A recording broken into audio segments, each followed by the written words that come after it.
Ay, good morning mga ka-Jack. Ito, meron tayong ginagawa, Innova. So, habang diyan mo makalampag, hindi lang po lahat sa kalampag kasi sa shock at sa tie rod, sa steering rack. So, maraming pinagmumulan. So, ito naman, napan-checking, ganito mga ka-Jack. Kaya maganda, chinecheck muna natin.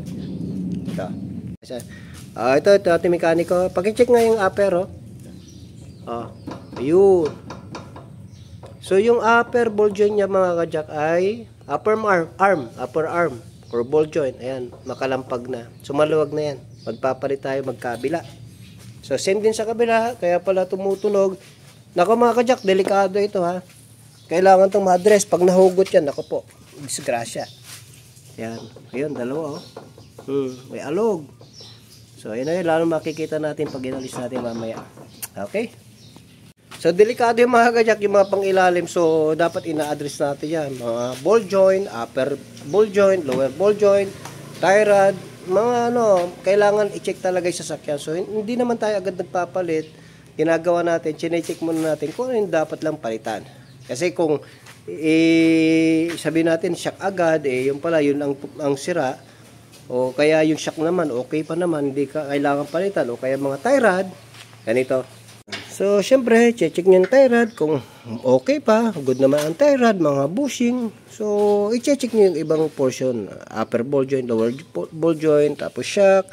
So, marami tayo i-consider, pero hindi agad tayo nagpapalit. Steering rack, no? So, check muna natin.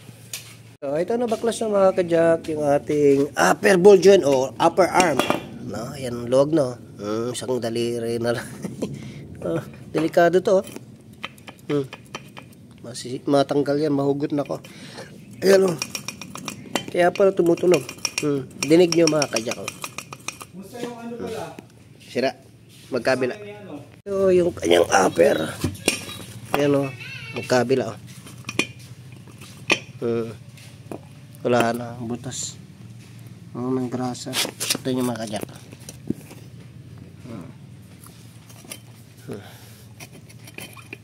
Sandali lang.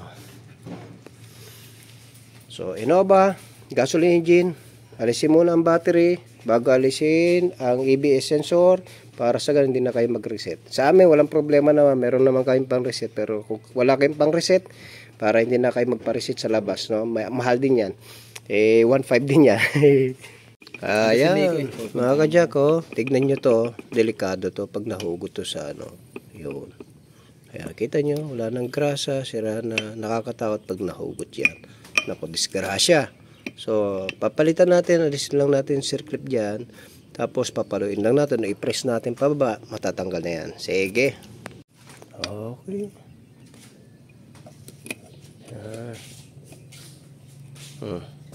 Oops. Yan na, ito sa gilid. Oops.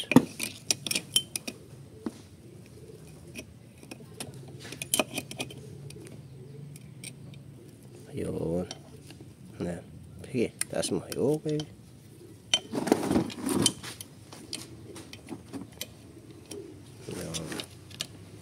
Yun, okay na. Oops. Yun, shoot lang. Paluin nyo o kaya i-press nyo na lang dito. Okay. So, press. Meron naman tayong pang-press. Yan.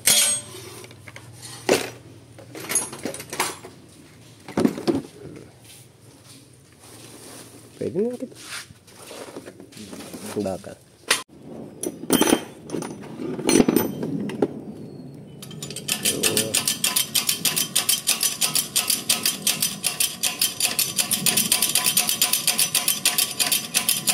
Yun. Oops. Sige. Madali na yan. Oops. Ayun. Tanggal agad. Okay na. Pati nga ng ball joint. Yun, ako sobrang luwag. Ayan Ako, wala na. Delikado mahugot yan. Okay, palitan natin. So, delikado yung mga ka-Jack, yung mga pangilalim. So, dapat ina-address natin yan. Mga ball joint, upper ball joint, lower ball joint, tie rod, mga kailangan i-check talaga yung sasakyan. So, hindi naman tayo agad nagpapalit. Ginagawa natin, chine-check muna natin kung ano yung dapat lang palitan. Kasi kung sabihin natin shock agad, yung pala yun ang sira, o kaya yung shock naman okay pa naman, hindi ka kailangan palitan, o kaya mga tie rod ganito. Okay, ito na yung bago na yan, ball joint o upper arm ball joint. Okay, so kung dati ito ganito yan. Ngayon titignan natin, pasok na. So ito na ngayon. So hawakan, hindi yan mapipihit mga kadyok. Kahit napihitin mo, hindi basta-basta mapipihit yan. So ang luma, ang galawin mga kit, ayan o, isang kamay lang. Ayan, tulak mo, kahit tulak mo yan, hindi yan kaya. Okay, so ganun lang mga kadyak. Okay na, nakita yung difference, no? Napakalaking difference pag kayong sira na yung ating ball joint, no? Pinakita ko naman sa inyo. So delikado yung mga kadyak, baka yun ay mahugot, matanggal, nako, napakalaking disgrasya.